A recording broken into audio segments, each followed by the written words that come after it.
10월 27일 월요일. 오늘이 내일을 연다. 세계 문학사에는 참회록이라 불리는 세 권의 고전이 있습니다. 톨스토이의 참회록, 어거스틴의 참회록, 그리고 루소의 참회록. 공통점은 과거의 어리석음을 돌아보며 깊이 후회하고 새로운 삶으로 전환된 이야기를 담았다는 점입니다. 20세기 기독교 변증가 C.S. 루이스 역시 비슷한 경험을 했습니다. 사랑하는 아내와 사별한 후 그는 깊은 슬픔 속에 일기를 쓰기 시작했습니다. 그의 고백은 단순한 기록이 아니라 절망 속에서 마음을 붙드는 기도였고 정신을 지탱하는 버팀목이었습니다. 그렇게 탄생한 책이 바로 헤아려 본 슬픔입니다. 이 책은 개인의 비극을 넘어 고통 가운데서도 믿음을 회복할 수 있다는 강력한 증거가 되었습니다. 우리 역시 과거의 아픔에 사로잡혀 시간을 흘려보낼 때가 있습니다. 내가 예전에는 말이야 라는 말에 머무르는 순간 현재의 가능성은 작아집니다. 그러나 과거가 힘들었다고 미래가 반드시 어두운 것은 아니며 반대로 과거가 화려했다고 지금이 저절로 빛나는 것도 아닙니다. 오늘을 가꾸는 사람만이 내일을 열 수 있습니다. 오늘의 말씀. 형제들아, 나는 아직 내가 잡은 줄로 여기지 아니하고 오직 한 일, 즉 뒤에 있는 것은 잊어버리고 앞에 있는 것을 잡으려고. 오늘의 만나. 과거는 배움의 토양으로, 현재는 믿음과 열정으로 채워가는 지혜로운 삶을 살아가십시오.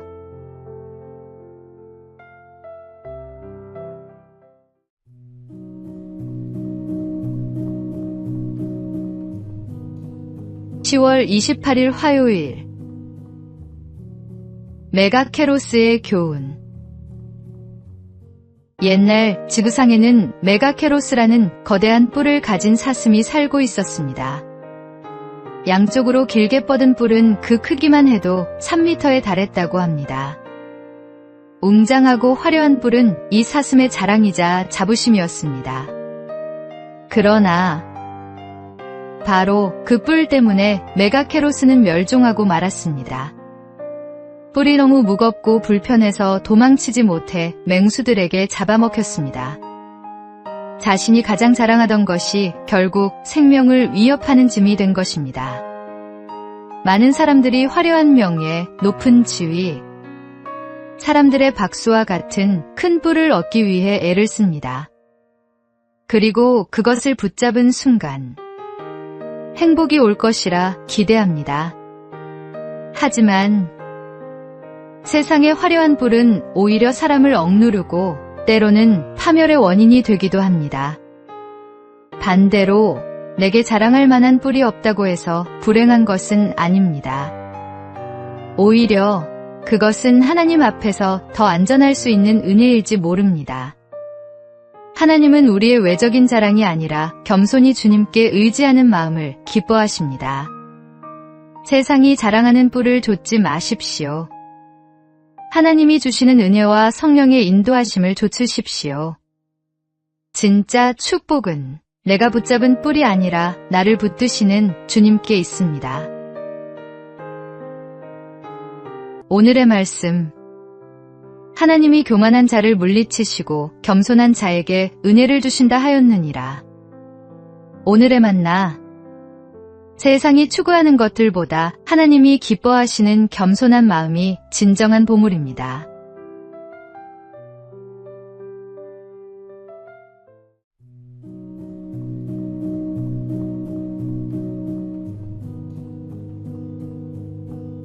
(10월 29일) 수요일.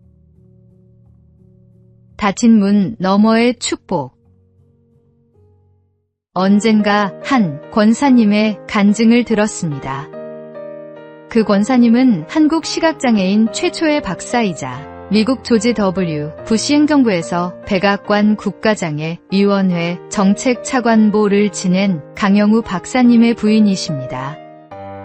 권사님은 고등학교 시절 교회에서 배운 말씀, 내 이웃을 내 몸과 같이 사랑하라를 평생 붙들고 실천하셨습니다. 대학 시절 시각장애인을 돕는 동아리에서 강 박사님을 만났고 결혼 후 함께 미국 유학길에 올랐습니다. 그러나 귀국 후 취업은 쉽지 않았습니다. 그때 하나님께서 닫힌 문을 대신해 또 다른 문을 열어주셨습니다. 미국 대학 교수직 제안이 있었고 마침내 백악관까지 길이 이어졌습니다. 두 아들은 아버지의 모습을 보며 꿈을 키웠습니다. 장남은 아버지가 시각장애인임을 알게 된 3살 무렵부터 안과의사가 되기로 결심했고 실제로 그 길을 걸었습니다. 차남은 법학을 전공해 아버지의 뒤를 이어 오바마 행정부 특별입법 보좌관으로 섬겼습니다. 권사님은 간증에서 이렇게 고백하셨습니다. 실명이라는 절망으로 닫힌 문 앞에 섰을 때 하나님께서는 더 좋은 문을 열어주셨습니다. 삶의 길에서 우리도 종종 닫힌 문을 만납니다. 그러나 믿음의 눈으로 보면 닫힌 문은 끝이 아니라 새로운 문이 열리는 시작입니다. 오늘의 말씀. 볼지어다 내가 내 앞에 열린 문을 두었으되 능히 닫을 사람이 없으리라. 오늘의 만나. 절망적인 상황도 하나님의 손에서는 더 큰 축복을 위한 준비 과정이 될 수 있습니다.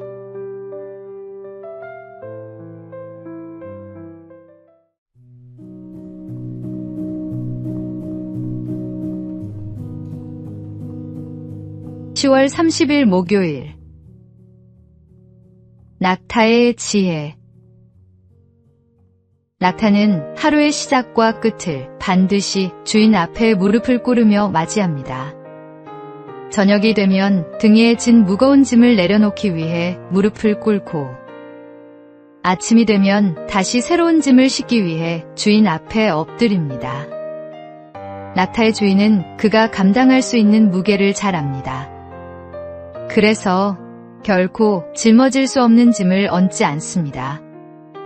우리의 삶도 이와 같습니다.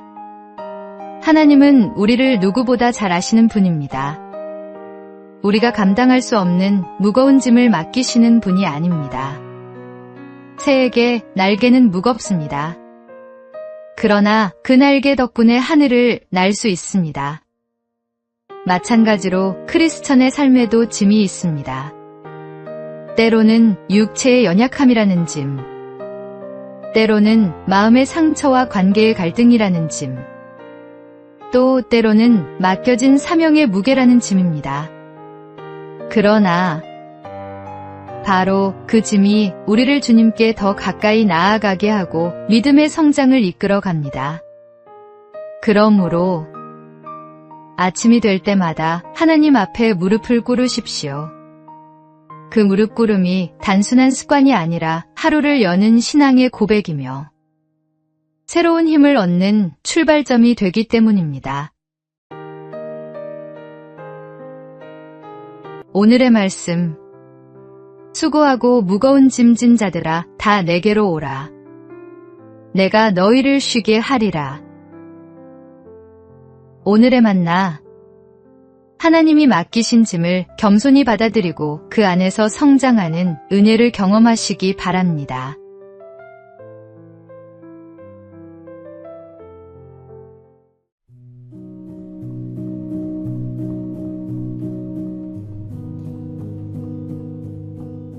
(10월 31일) 금요일.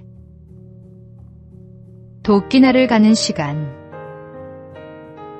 두 나무꾼이 있었습니다. 한 사람은 친구를 이기겠다는 마음으로 새벽부터 밤늦게까지 도끼질을 멈추지 않았습니다.